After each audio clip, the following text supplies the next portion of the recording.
దర్శింపజేసిన తర్వాత మంగళసూత్రాన్ని బొట్టు పెట్టిన అమ్మవారికి బొట్టు పెట్టిన తర్వాత మంగళసూత్రం నిర్వహిస్తారు. అందరూ నమస్కారం చేసుకోండి. బోల్ భవానీ సిద్ధ స్వామి హర నమ పార్వతీ పదే హర హర మహాదేవ. ఏ శంకర గట్టిగా హర నమ పార్వతీ పదే హర హర మహాదేవ.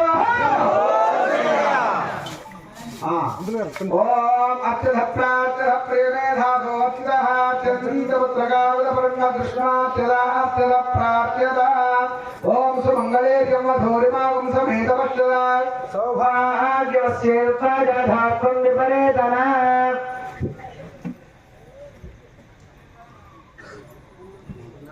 ఓం సుమంగళే జన్మధోరిమాగం సమేత పశ్యత సౌభాగ్యవస్యేత్రాజాధాత్వం విపరేతన. ఓం అత్యధ ప్రార్థ్యత ప్రేమేధాతో అత్యధ చంద్రపుత్రగావదపరంగ కృష్ణాత్యధ ప్రార్థ్యత.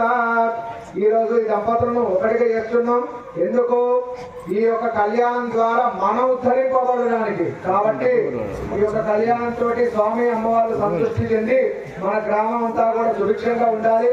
మన గ్రామంలో ఉండబడేటువంటి ఒక ప్రతి జీవి కూడా మంచి ఆనందమయ చేత కొనసాగాలని హృదయపూర్వకంగా కోరుకోండి. ఇక నాయన చెప్పు గట్టిగా.